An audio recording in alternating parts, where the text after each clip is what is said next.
할렐루야. 우리 좌우에 계신 분들을 서로 축복합시다. 하나님이 당신을 사랑하십니다. 오늘 하나님이 저 여러분을 사랑하시고 오늘도 예수님 안에서 좋은 일이 있습니다.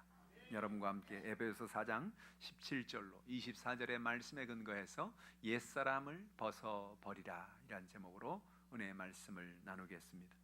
바울은 에베소 교인들에게 편지하면서 예수를 믿기 전과 예수를 믿고 나서 우리의 삶에 어떤 변화가 있어야 할 것을 이야기합니다.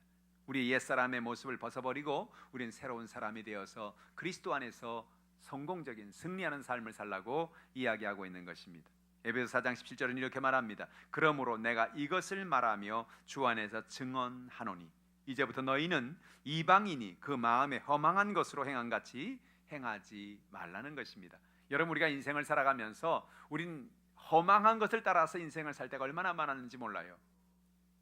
세상의 허영을 따라서, 세상의 허망한 것을 따라서 우리에게 영원한 기쁨을 주지 못하고 영원한 안식을 주지 못하고 우리에게 하나님의 큰 평안을 줄 수 없는 그런 것을 마치 그것이 정말 진짜 진리인 것이냐 우린 그렇게 인생을 따라 살았습니다. 그런데 살다 보니까 그게 우리에게 기쁨을 주지 못하고 행복을 주지 못하고 소망을 주지 못하는 그런 허망한 것이었던 것을 고백합니다.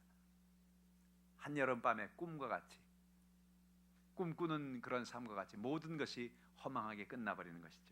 그래서 오늘 본문의 말씀 에베소 4장 17절에 허망한 것을 따라 살지 말라라고 오늘 바울은 고백합니다. 18절에 보면 자기도 모르게 그 허망한 걸 따라 살다 보면 총명이 어두워지고 마음이 굳어지고 예수님의 생명에서 떠나는 삶을 살 수밖에 없다라고 고백하는 것이지요. 오늘 본문의 말씀이 우리에게 주는 진리의 말씀이 무엇일까요? 첫 번째로 우린 옛사람을 벗어버리라는 것입니다. 19절에 20절 말씀을 같이 한번 읽어볼까요?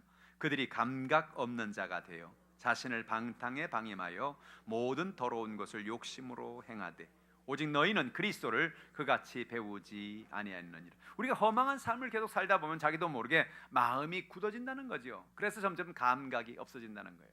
여러분, 감각이 있다는 것은 얼마나 큰 축복인지 몰라요. 감각이 있다는 것, 여러분 아픔을 느낄 수 있다는 것은요 얼마나 큰 축복인지 몰라요.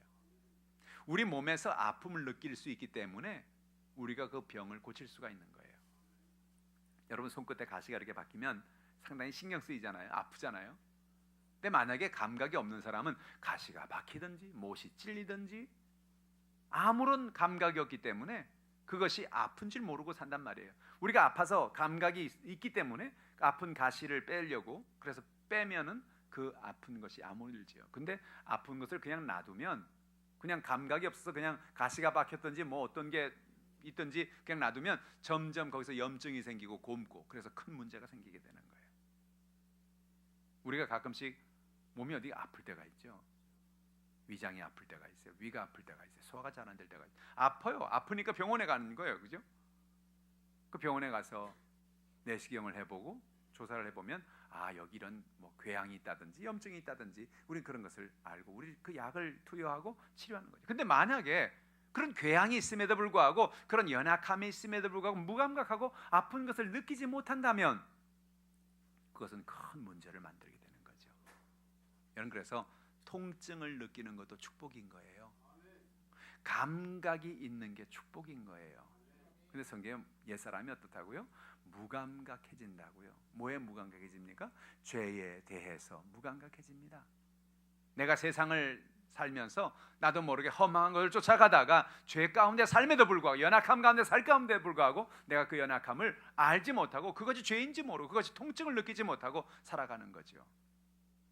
그것이 연약한 부분인 것입니다. 오늘 성경 디모데전서 1장 19절은 오늘 우리에게 이렇게 말합니다. 디모데전서 1장 19절입니다. 믿음과 착한 양심을 가지라. 어떤 이들은 이 양심을 버렸고 믿음에 관하여는 파선하였느니라. 여러분, 우리가 어떤 죄를 지으면 자기도 모르게 그 죄 가운데 점점 양심이 무뎌지기 시작하죠. 똑같은 죄를 계속 짓고 또 짓고 또 짓고 또 지면 나중에 처음에는 그것 때문에 막 괴로워하기도 하고 힘들어하기도 했는데 점점 시간이 지나가면서 똑같은 죄를 계속 지으면 우리의 마음의 양심이 이제는 무뎌져서 그것을 통증을 느끼지 못하는 거예요. 무감각해지는 거예요. 바울은 고백합니다. 믿음과 착한 양심을 가지라는 것입니다. 양심을 회복하라는 것입니다. 죄에서 자유함을 얻으라는 것입니다. 또한 우리는 옛사람은 방탕에 무감각하게 살아갑니다. 우리가 방탕하는 이유는 쾌락을 쫓아가는 그런 마음이 있어서 그래요. 사람들이 왜 쾌락을 쫓아갈까요? 쾌락은 사람에게 즐거움을 주기 때문에 그렇죠. 방탕이 주는 즐거움과 하늘에서 내려오는 즐거움과 완전히 다른 거예요. 여러분, 우리가 어떤 쾌락을 추구하고 어떤 방탕을 추구하면서 받는 그 즐거움, 그것은 우리에게 영원한 즐거움을 주는 것 같지만, 그러나 순간적인 즐거움을 주지만 그 뒤에 더 많은 고통을, 연약함을 주는 것을 보게 됩니다. 누가복음 15장에 한 아버지와 두 아들에 대한 이야기가 나오죠. 그 중에 둘째 아들은 아버지에게 가서 미리 자기 자신의 유산을 달라고 아버지에게 말합니다. 내가 먼 나라 가서 장사하겠습니다. 아버지, 저도 제가 가서 장사해서 제가 어떤 사람인지 한번 보여드리겠습니다. 사실 아버지가 돌아가시지도 않았는데 미리 재산을 달라는 것 자체가 참 불효죠. 그런데 그 아들은 그 재산을 가지고 먼 곳에 갔습니다. 누가복음 15장 13절은 그 이야기를 이렇게 말합니다. 같이 읽어보죠. 그 후 며칠이 안 돼요. 둘째 아들이 재물을 다 모아가지고 먼 나라에 가 거기서 허랑방탕하여 그 재산을 낭비하더니 그랬습니다. 그 며칠이 지났다는 말은 유산을 받고 나서 며칠이 지나지 않아서 재산을 다 모았습니다. 팔 건 팔고 정리할 건 정리해서 먼 나라 가서 뭐 했다고요? 허랑방탕하여 그 재산을 낭비했다는 것입니다. 둘째 아들은 자기가 가진 재산을 어떻게 관리해야 될지 알지 못했어요. 내가 땀 흘려 번 것이 아니었기 때문에, 아버지가 거저 준 것이기 때문에, 여태 살아오면서 아버지가 자기의 모든 걸 다 채워줬기 때문에 그냥 그렇게 살면, 그렇게 하면 또 생기는 줄 알았어요. 또 물질이 있는 줄 알았어요. 그런데 자기가 가지고 있는 거 다 써버리고 나니까 이제는 살 수 있는 길이 없는 거죠. 허랑방탕하게 살아서 그 삶의 큰 고통 속에 있었습니다. 결국은 그는 배가 고파서 아르바이트를 하게 됐는데, 그것이 뭐냐? 돼지 키우는 집에 가서 돼지를 치는 일을 하는 거예요. 너무 배가 고파서, 양식이 없어서. 그래서 돼지가 먹는 쥐엄 열매로 자기도 먹으려고 했는데 이 쥐엄 열매조차 돼지가 안 뺏기려고. 돼지가 누굽니까? 자기 먹는 양식을 누구한테 뺏기겠어요. 그래서 그거 뺏어 먹으려다가 여기저기 치박히고, 그래가지고 눈물 흘리면서 하늘에 달을 뜬 그 달을 쳐다보면서 아이고 내 팔자야, 내가 왜 여기 와 이 고생을 하나. 가만히 보니까 그 달에 아버지 얼굴이 떠오르는 겁니다. 아유, 그래, 우리 아버지 집에 가면 뭐 내가 아버지한테 재산 다 달라 그랬으니까 아들로 받아주지는 않겠지. 그러나 하인도 많은데, 하인들은 배가 고파서 이렇게 돼지 쥐엄 열매 먹는 사람은 없는데, 아버지한테 하인으로라도 좋으니 나를 좀 받아달라고 그렇게 해야 되겠다. 한번 사정을 한번 해봐야 되겠다.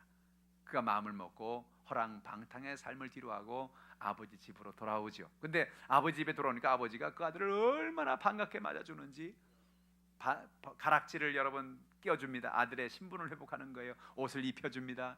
다 떨어진 신발을 신겨줍니다. 그를 반갑게 맞는 그 아버지의 모습을 우리는 보게 되는 거죠. 여러분, 우리가 인생을 살면서 아버지를 떠난 인생, 허랑방탕한 인생이 얼마나 큰 고통 속에 있는가를 성경은 이야기하는 것입니다.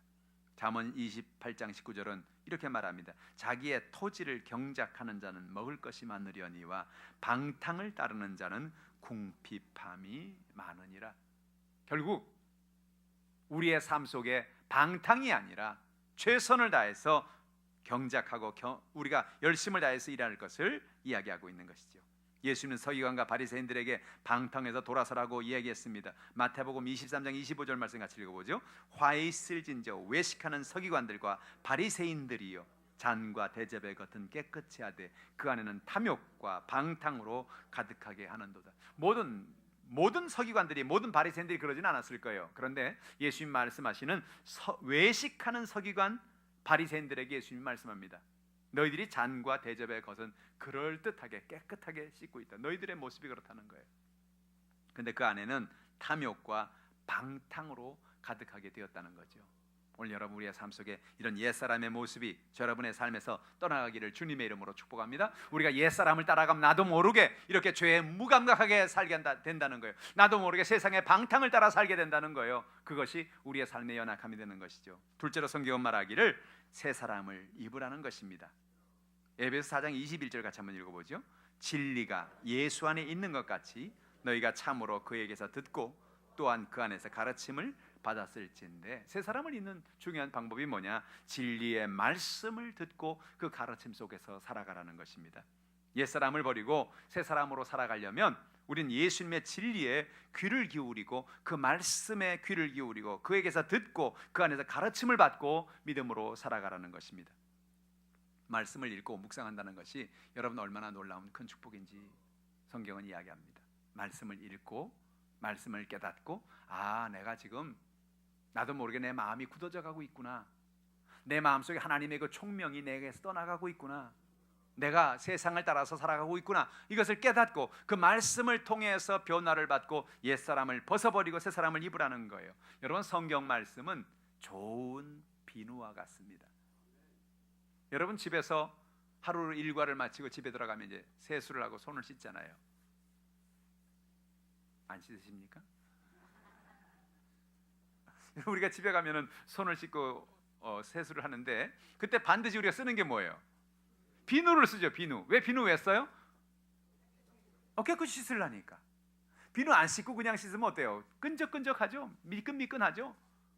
얼굴에 있는 선크림, 우리 여성들도 화장품, 그죠? 이런 게 그냥 그대로 남아서 아무리 물로 닦아도 그냥 남아 있잖아요. 그러니까 우리가 비누를 가지고 비누를 거품을 잘 내서 손을 씻고 얼굴을 씻으면 얼굴에 있는 그런 모든 기름기들이 다 떨어져 나간단 말이죠.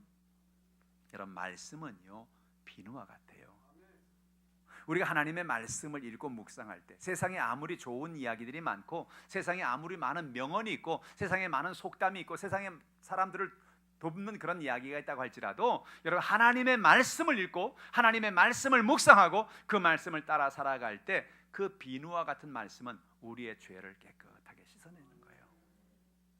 옛사람을 향해 달려간 우리의 마음을 깨끗하게 씻어주시는 거예요. 끈적끈적하고 미끈미끈한 우리의 모든 죄와 연약한 것들을 우리의 마음에서 씻어내서 우리를 새 사람으로 살아갈 수 있는 은혜를 허락해 주시는 것입니다. 그래서 날마다 우리가 말씀을 묵상해야 될 이유가 거기 있는 거예요. 하나님 말씀을 부여잡고 나와서 예배드리며 하나님 말씀을 들어야 될 이유가 거기 있는 거예요. 하나님 말씀을 읽고 묵상하고 믿음으로 나갈 때 우리의 죄가 씻어져 나가고 우리의 옛사람이 씻어져 나가고 하나님 은혜 가운데 새 사람으로 나가게 되는 것입니다. 우린 또한 우리의 마음에 다가오는 욕심으로 다가오는 썩어져 다가오는 구습을 우리는 버리라는 것입니다. 에베소 4장 22절 23절 같이 읽어볼까요? 너희는 유혹의 욕심을 따라 썩어져가는 구습을 따르는 옛사람을 벗어버리고 오직 너희의 심령이 새롭게 되어, 그랬어요. 유혹의 욕심을 따라. 여러분, 오늘 우리는 우리 인생에 얼마나 많은 유혹이 다가오는지 몰라요. 여러분, 유혹은 어때요? 다가올 때 우리 마음속에 그럴듯하게 다가와요. 아담과 하와에게 유혹이 다가왔을 때 그 유혹이 처음부터 그들에게 너희가 유혹을 당하면 너희는 죽을 거야 라는 어떤 그런 것으로 다가왔다면 절대 선악과를 먹지 않았을 거예요. 근데 유혹은 항상 그런 얘기 안 하거든요. 유혹은 좋은 것만 얘기해요. 유혹은 우리에게 넌 이거 이렇게 하면 행복할 거야, 넌 이렇게 살면 너는 좋은 일이 있을 거야, 너는 이렇게 되면 너가 참 인생에 참 좋은 일이 있을 거야, 그렇게 얘기하는데 그 유혹은 그럴듯한 포장을 하고 다가오지만 그 유혹 뒤에는 우리의 인생을 망가뜨리는 그런 마귀의 도구가 있다는 거죠. 유혹의 욕심을 따라 썩어져가는 구습을 따르는 옛사람을 벗어버리라는 거예요. 우리의 삶 속에 나도 모르게 유혹을 받고 방탕을 따라 살아갈 때 그것이 우리의 인생을 썩어져가게 만든다는 거예요. 우리의 삶을 썩어지게 만든다는 거예요. 우리의 삶을 고통 속에 빠지게 만든다는 거예요. 겉으로는 그럴듯했지만 그것을 따라 살다 보니까 야, 이게 아니구나, 이렇게 사는 게 아니구나, 이것이 나에게 큰 고통과 연약함을 주었구나, 그런 고백을 하게 된다는 거죠. 그래서 이 모든 옛사람을 벗어버리라는 것입니다. 새롭게 되라는 것입니다. 우리의 마음이 의와 진리로 거룩한 새 사람으로 살아가라는 것입니다. 에베소 4장 24절 같이 읽어보죠. 하나님을 따라 의와 진리의 거룩함으로 지으심을 받은 새 사람을 입으라는 것입니다. 여러분, 의와 진리로 거룩함을 입는다는 건 무슨 말이에요? 오늘 우리가 새롭게 되기 위해서는 하나님의 의, 예수 그리스도의 의가 아니고서는 우리는 새로운 사람으로 거듭날 수가 없는 것이에요. 예수님이 십자가에 못 박힘을 당하시고 피 흘리셨죠. 그리고 누구든지 그 예수의 십자가의 은혜를 믿고 주님 앞에 나오면 예수님 우리에게 그 의를 덧입혀 주시는 것입니다. 여러분, 사람들은 의가 없어요. 모든 사람이 죄를 범하였음에 하나님의 영광에 이르지 못하더니, 사람들은요 아무리 선하게 살아도요 그 사람 안에는 의가 없어요. 살아오면서 수많은 죄와 연약함 속에 인생을 살아가는 것밖에 없는 겁니다. 그런데 하나님이 오늘 우리를 의롭게 하는 방법이 있어요. 그게 뭐냐면 누구든지 예수 그리스도를 나의 개인의 구주로 영접하고 믿으면 예수님이 그 보배로운 피로 우리를 덮어주시고 우리를 의롭다고 칭해주는 거예요. 그걸 우리는 이신칭이라 그래요. 믿음으로 얻는 의라는 그런 얘기입니다. 오늘 하나님이 여러분이 예수를 믿을 때 여러분을 의롭게 만들어 주시는 겁니다. 여러분이 예수를 믿을 때 여러분 의로운 사람이라고 고백하는 것입니다. 할렐루야. 우리가 무슨 힘으로 천국을 갑니까? 우리가 무슨 능력으로 천국을 갑니까?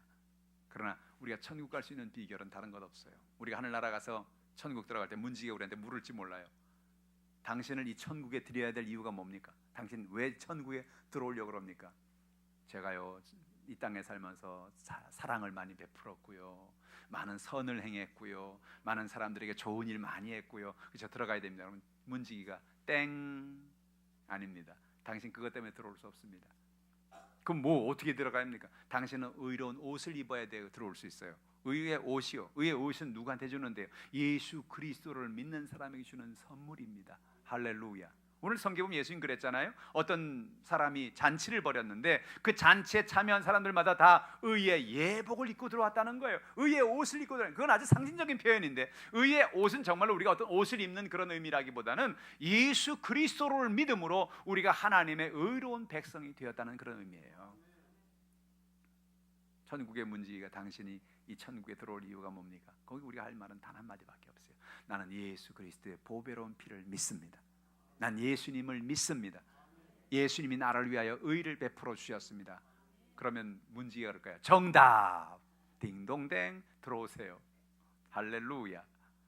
여러분, 우리가 인생을 살아가면서 우리의 삶 가운데 의의 사람이 되는 비결이 무엇입니까? 예수 그리스도의 십자가의 보혈의 능력인 것입니다. 진리의 거룩함으로 지으심을 받은 새 사람을 입으라는 거예요. 여러분, 우리가 날마다 진리 가운데 거할 때 그 진리는 날마다 우리를 조금씩 거룩하게 바꾸어 주는 거예요. 그걸 우리는 성화라고 말합니다. 예수를 구주로 믿고 그 순간부터 성화의 과정, 거룩함의 과정이 되는 거예요. 거룩할 성자, 그죠? 거룩하게 변화된다는 얘기죠. 우리는 이 땅에 거룩함의 변화를 받다가 어느 한순간 천국에 들어가는 때가 와요. 그러면 그 다음엔 그 순간부터 우리는 영화되었다고 말을 해요. 영화로운 사람이 되었다는 거예요. 여러분, 이 땅에 살면서 어느 사람도 영화로운 사람은 있을 수가 없어요. 예수를 믿으면서 순간적으로 우리가 아무런 죄도 없고 아무런 연약함도 없는 그런 거룩한, 그런 영화로운 모습으로 변화된 사람은 있을 수 없어요. 오직 단 한 분, 예수 그리스도밖에는 우리는 이 세상에서 영화로운 사람을 볼 수가 없어요. 다 성화의 과정에 있는 거예요. 거룩하게 변화되어 가는, 어제보다 오늘 더, 오늘보다 내일 더 예수님의 십자가의 은혜를 바라보고 예수님의 말씀을 묵상하면서 우리가 변화되어 가는 것입니다. 할렐루야. 예수님 하루는 제자들과 함께 한 산에 올라가셨어요. 산에 올라가셨는데 제자들과 이렇게 말씀을 하시다 말고 갑자기 예수님이 확 변화하셨어요. 옷이 세상 사람이 그렇게 희게 할 수 없을 만큼 휘어지고요, 그렇게 영광스러운 광채가 나면서 모세와 엘리야와 만나고 얘기를 하시는 거예요. 여러분, 예수님이 이 모습을 왜 제자들에게 보이신 걸까요?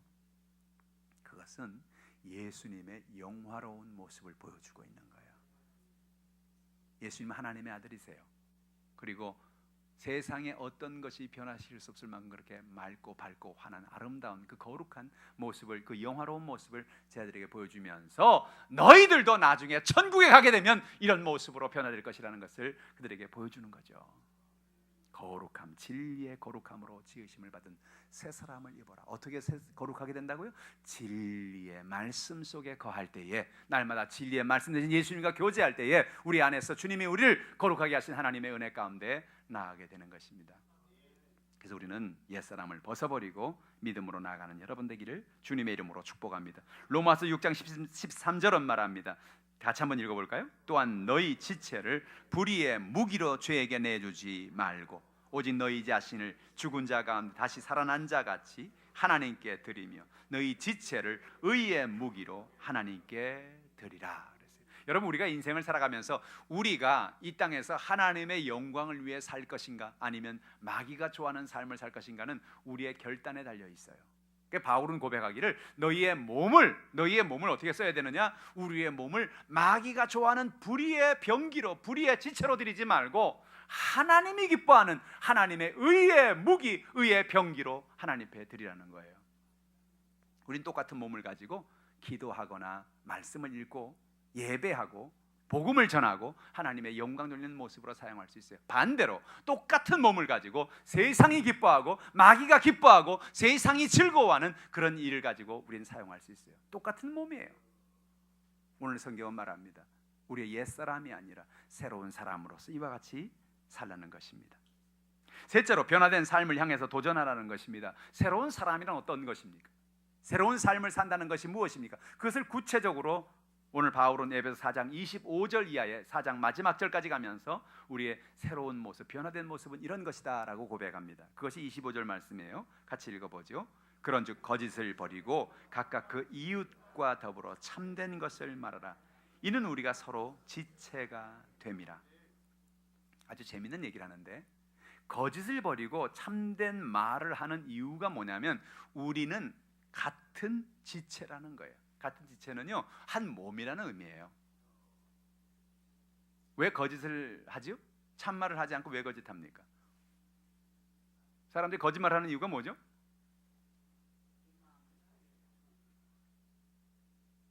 왜 거짓말하죠? 우리가? 거짓말을 우리가 잘 안 하기 때문에, 그죠? 거짓말을 왜 하냐니까 잘 우리가 답을 모르는 것 같아요. 제가 답을 해드리겠습니다. 왜 거짓말하냐면요, 내가 어떤 손해를 보지 않기 위해서 그런 거예요. 내가 혼나지 않기 위해서 그런 거예요. 여러분 어린 시절에 그런 경험 있나요? 엄마 아버지가 집에 가서 이렇게 나갔다 오셨는데 집에서 뭐 하다가 뭘 깨트렸다든지 뭘 어떤 짓을 저질렀어요. 그래가지고 엄마 아버지가 묻죠. 이거 누가 그랬니? 이거 누가 그랬니? 누가 이거 깨트렸니? 누가 이거 이렇게 만들었니? 누가 찬장에 돈 10,000원짜리 가져갔니? 그럼 뭐라 그래요? 자기가 깨놓고 자기가 갖다 써놓고. 몰라요. 와보니까 깨져 있대요. 모르겠어요. 찬장에 돈이 있었나요? 그럼 이 아이스크림 여기 묻어있는 게 다 보이는데. 왜 거짓말해요? 혼날까봐. 우리는 인생을 살면서요, 거짓말을 하는 이유는요, 혼날까봐 그러는 거예요. 사람들한테 비난을 당할까봐. 내가 뭔가를 잘못했어요. 실수했어요. 그런데 내가 실수한 게 드러나면 사람들이 나를 보고 당신 이 실수했구나, 당신 이거 문제구나, 그렇게 나를 비난할까봐. 그래서 거짓말하는 거예요. 둘러대는 거예요. 아무것도 없는 것처럼, 내가 안 그런 것처럼 그렇게 얘기하는 거예요. 창세기의 아담과 하와가 처음에 죄 짓고 나서 처음에 한 게 거짓말이잖아요. 둘러대는 거잖아요. 서로 핑계대는 거잖아요. 왜? 그 비난을 받지 않으려고. 근데 뭐래요? 거짓말을 버리고 이웃과 더불어 참된 것을 내가 깼습니까? 깼다고 얘기하라는 거예요. 여러분, 왜냐하면 같은 지체라는 거죠. 지체는 뭐예요? 같은 지체라는 것은 머리와 팔과 손이에요. 손이 머리에게 거짓말을 치고 있어요. 야, 나 안 그랬거든. 머리가 알고 있어요, 모르고 있어요? 다 알죠. 다 알아. 아무리 거짓말해도 한 지체이기 때문에 다 아는 거예요. 그리고 지체이기 때문에 서로 용서가 되는 거예요. 머리가 손에게 그래, 용서해 줄게, 다신 그러지 마. 우리가 한 지체라는 사실을 잊지 말라는 거예요. 그리스도인들의 교회를 향해서 하는 얘기예요. 에베소 교인들을 향해서 하는 이야기예요. 오늘 여러분, 우리가 그리스도 안에서 참된 것을 말하고 거짓을 말하지 말라는 것입니다. 우리는 지체가 되었다는 것이지요. 해가 지도록 분을 품지 말라는 겁니다. 에베소 4장 26절 27절 같이 읽어봅니다. 분을 내어도 죄를 짓지 말며 해가 지도록 분을 품지 말고 마귀에게 틈을 주지 말라. 저는 이 말씀이, 제가 결혼하고 나서 제 아내와 제가 첫 신혼여행을 가서 처음 했던 이야기가 이 말씀의 묵상이에요. 에베소 4장 26절 27절 분을 내어도 죄를 짓지 말며 해가 지도록 분을 품지 말고 마귀에게 틈을 주지 마라.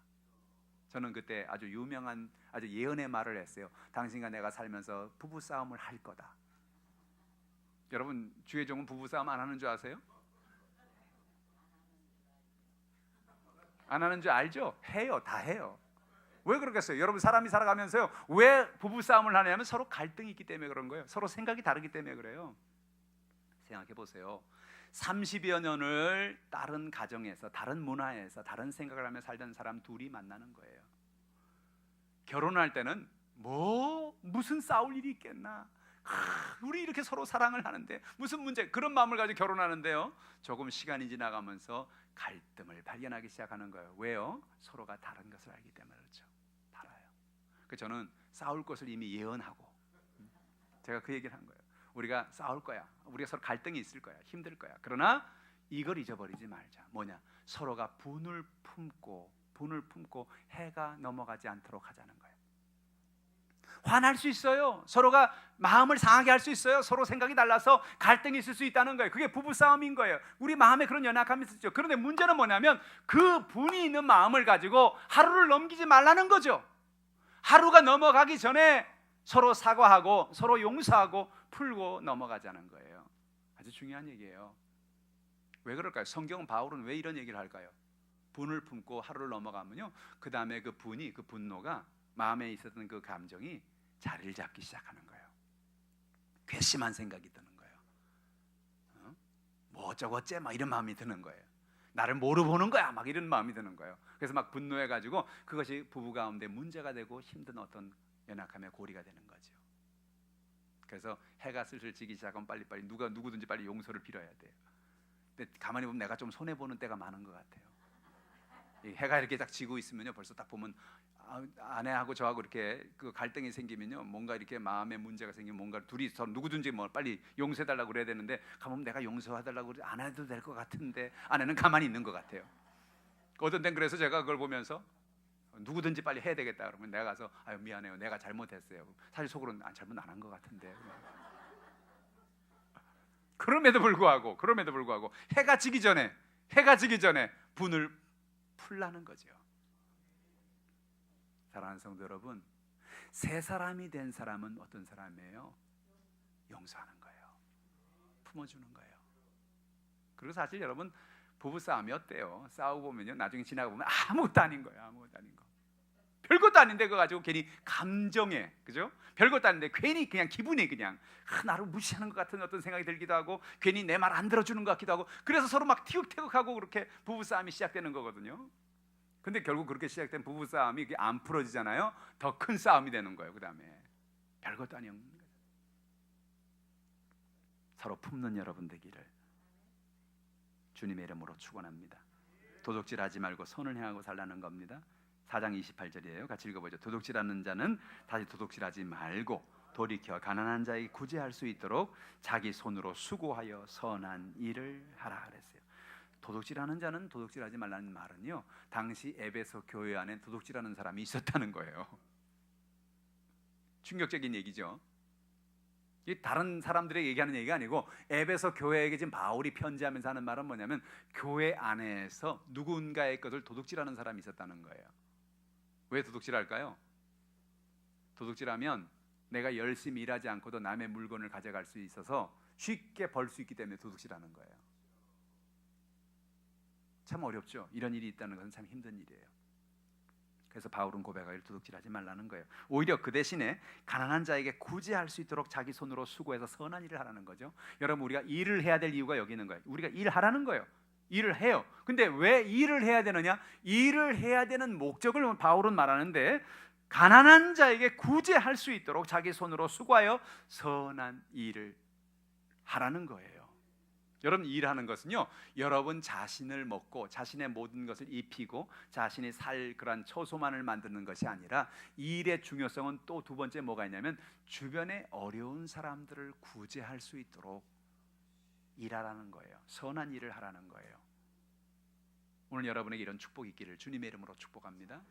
여러분이 성공해야 될 이유는요, 여러분이 많은 물질을 벌고 여러분이 많은 축복을 받아야 될 이유는 내가 단순하게 내가 많이 벌어서 나 혼자 잘 먹고 잘 살고 내가 재산을 축적하고 그래서 많은 사람들 앞에 내가 이것을 이루었다, 그거를 하기 위해서 여러분 돈을 벌라는 얘기가 아니라, 그렇게 하라는 것이 아니라 우리가 일을 해야 되는 중요한 역할은요, 우리가 우리의 필요한 것도 채워야 되지만 너희 주변에 가난한 자에게 구제할 수 있도록 너희가 열심히 일하는 거예요. 아무리 부자 나라도요, 그 부자 나라에 가난한 사람은 있기 마련이에요. 저는 제가 처음에 미국에 가서 사역할 때 미국에는 가난한 사람이 없는 줄 알았어요. 미국이 얼마나 잘 사는 나라예요. 제가 이제 한 번은 간지 얼마 안 됐는데 그 LA 공항에 제가 아는 어떤 목사님이 오신다 그래서 목사님을 이제 밤에 제가 차를 운전하고 공항을 가게 됐는데, 그때 제가 뭐 온 지 얼마 안 됐는데 어디 공항이 어디 있으며 어디로 가야 되면 뭐 알겠어요. 요즘처럼 뭐 GPS가 있으면 그냥 탁 주소만 쳐주면은 알아서 찾아가니까 금방 찾아갈 수 있는데, 그땐 그런 게 없었어요. 그냥 지도 보고 찾아가고 방향 보고 찾아가는데, LA에는 이렇게 서쪽과 동쪽, 남쪽과 북쪽으로 연결된 이런 그 고속도로가 있어요. 고속도로가 잘 연결돼 있어서 그 고속도로를 타면 빠른 시간 내에 움직일 수가 있게 되는데, 근데 중요한 게 뭐냐면 그 고속도로의 동쪽과 서쪽과 북쪽과 남쪽의 방향을 제대로 알고 타지 못하면 정반대로 가는 거예요. 제가 동쪽에서 서쪽으로 가는 고속도로를 타고 가다가, 그래서 다시 남쪽으로 내려가야 되는데 남쪽으로 간다는 거를 그냥 모르고 북쪽으로 가는 고속도로를 탔어요. 밤 늦은 시간이었는데, 아무리 생각해도 이제 공항이 나올 때가 됐는데 공항이 안 나오는 거예요. 그 이상하다. 가만히 보니까 제가 그 당시 차에 나침판을 두었었는데, 요즘에는 뭐 거의 안 하지만 옛날에는 차들마다 거의 나침판을 다 가지고 있어요. 미국에는 이 방향 때문에. 근데 방향을 보니까 제가 남쪽으로 내려가는데 북쪽으로 올라가고 있더라고요.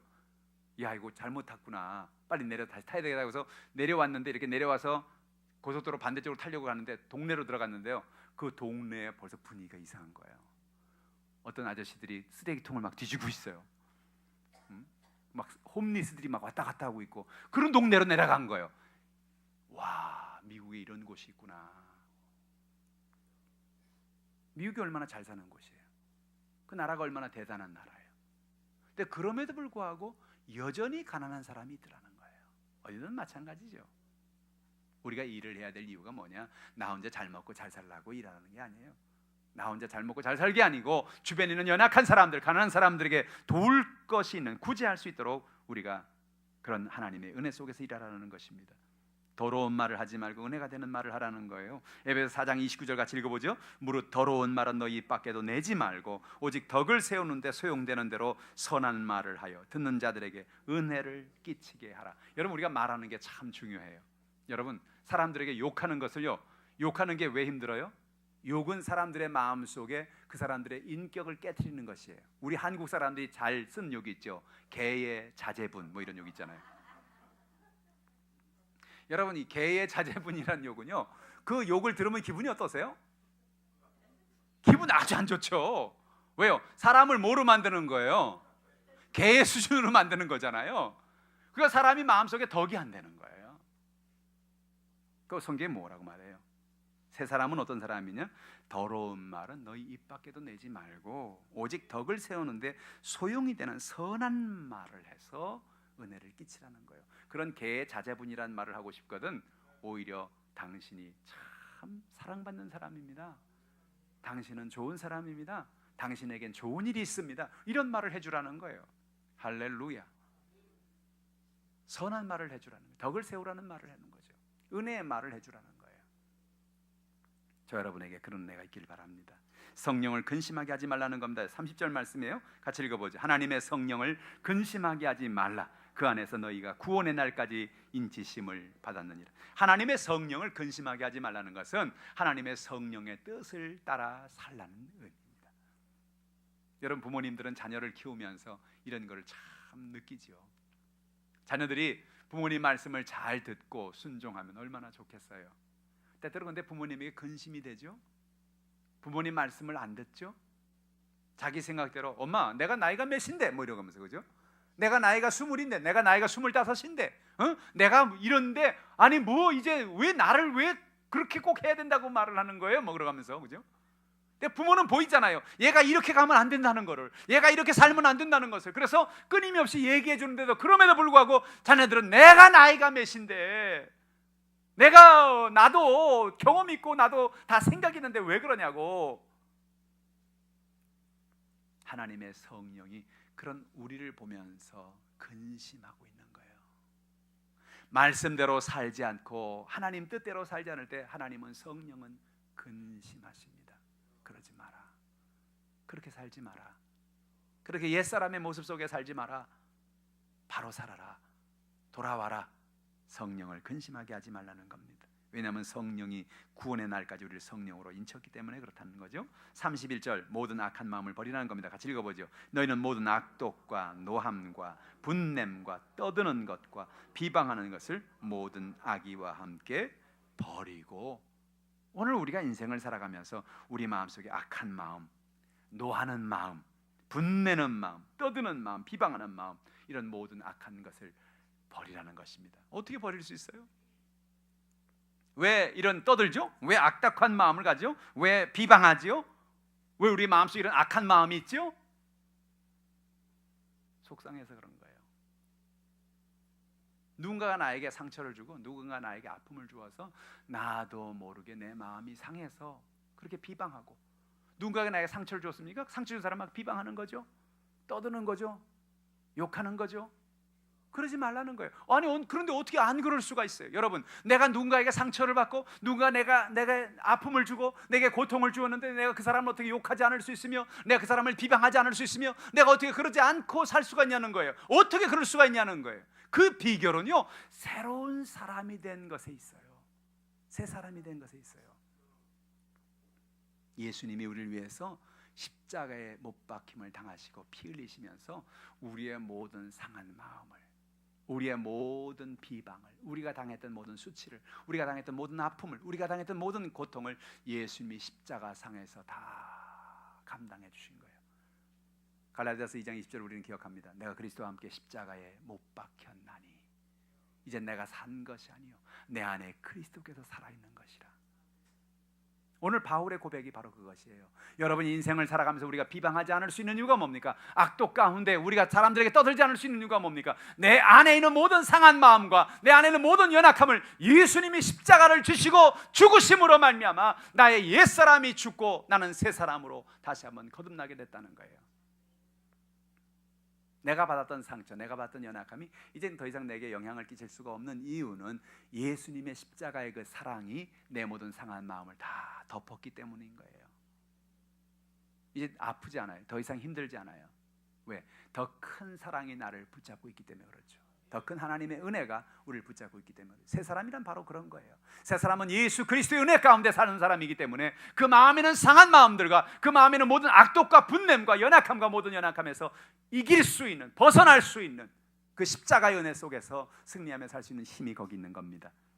한 단계 더 나아가서 용서라는 것입니다. 32절 서로 친절하게 하며 불쌍히 여기며 서로 용서하기를 하나님이 그리스도 안에서 너희를 용서하심과 같이 하라. 서로 친절하게 하고 불쌍히 여기라는 거예요.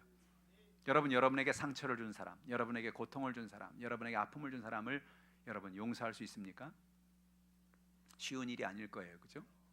누군가가 내게 아픔을 주었어요. 여러분이 인생을 살면서 그런 일들을 얼마나 많이 당해요.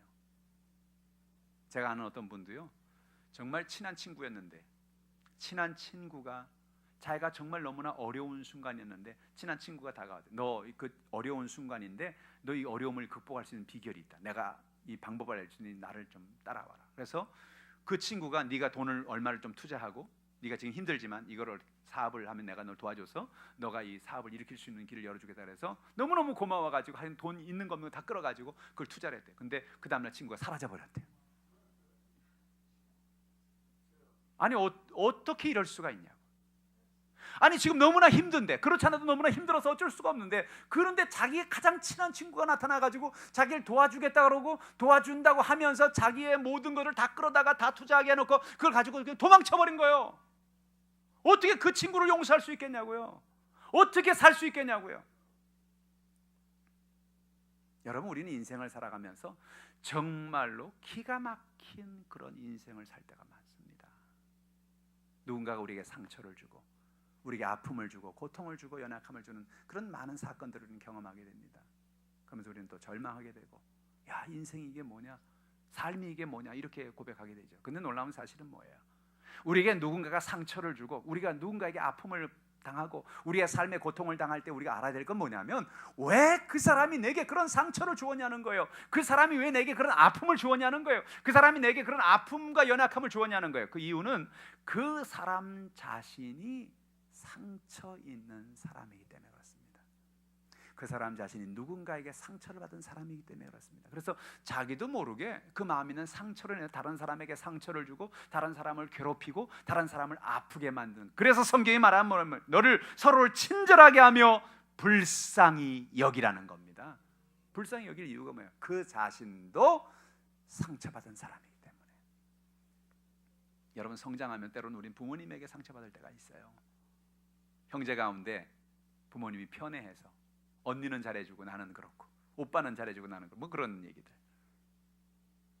작은 것이지만 작은 것이 쌓여서 마음에 깊은 어떤 아픔을 주는, 또는 선생님에게, 이웃들에게, 때로는 배우자에게 우리는 그렇게 마음의 상처를 받고 마음의 고통 속에 인생을 살 수가 있어요. 근데 중요한 것은 뭐예요? 우리에게 상처를 준 그분이 알고 보니까 그분이 마음속에 상처가 깊은 분이더라. 그분이 마음에 상처가 있는 분이더라. 그래서 내게 이런 상처를 주고 아픔을 주고 내가 그래서 그런 인생을 살게 되었다는 거죠. 그래서 그들을 용서하라는 거예요. 서로 용서하기를 하나님이 그리스도 안에서 너희를 용서하심과 같이 하라는 것입니다. 우리가 용서받을 만해서 용서받은 사람은 아무도 없어요. 하나님이 우리를 용서하실 때, 아, 너 용서받을 만한 일 했구나, 11조를 많이 했구나, 주일 성수를 잘했구나, 네가 새벽 예배를 열심히 했구나, 그래 용서해 주마, 그랬어요? 세상에 용서받을 만하기 때문에 용서받은 사람은 세상에 한 사람도 없어요. 하나님 왜 우리를 용서하셨나요? 불쌍하셔서, 우리가 불쌍해서. 그래서 그 아들을 보내신 거예요.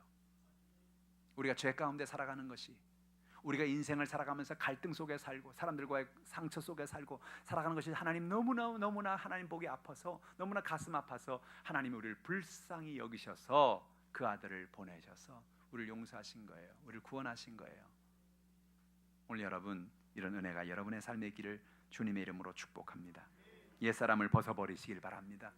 우리의 죄에 무감각해진 옛사람, 방탕을 따라가는 옛사람을 벗어버리고 새 사람을 입기를 주님의 이름으로 축복합니다. 여러분의 삶 속에 매일매일 변화를 향해 도전하시길 바랍니다. 말씀 묵상하시면서, 기도하시면서, 예배 속에서 주님의 음성을 귀 기울이시고 사랑하며 용서하며 품어주며 살아가는 여러분들 되시기를 주님의 이름으로 축원합니다. 기도하겠습니다. 하나님 아버지, 우리가 인생을 살아가면서 우리의 삶 가운데 수많은 연약함과 어려움이 있음을 고백합니다. 하나님 아버지, 우린 옛사람 속에 빠져 살아갈 때가 너무나 많습니다. 여전히 무감각한 죄 가운데 살고 양심이 무뎌져 버리고 나도 모르게 방탕 속에 인생을 살아가는 그런 모든 모습을 오늘 이 시간 벗어버리기를 원합니다. 예수님을 불렀던 바디메오가 자신의 겉옷을 집어내버리고 예수님을 향해 뛰어갔듯이 우리의 과거의 옷, 옛사람의 습관의 옷을 벗어버리고 예수님의 십자가를 바라보며 날마다 변화되어가는 우리가 되게 하여 주시옵소서. 오늘도 삶의 연약함까지 나왔습니다. 문제까지 나왔습니다. 기도의 제목까지 나왔습니다. 상한 마음까지 나왔습니다. 모든 연약함이 다 떠나가게 하시고 치유되게 하시고 하나님의 역사가 있게 하여 주옵소서. 우리의 상한 마음도, 우리의 몸도, 우리의 모든 인생도 주님이 변화시켜 주시옵소서. 감사드리며 예수님의 이름으로 기도하옵나이다. 아멘. 말씀을 생각하시면서 이 시간 기도하실 때, 하나님, 가정의 문제를 맡깁니다. 자녀를 맡깁니다. 나의 마음의 문제, 상한 마음을 맡기고 육신의 병을 맡깁니다. 주님 인도해 달라고 주의를 청하시고 통성으로 기도합니다. 주여!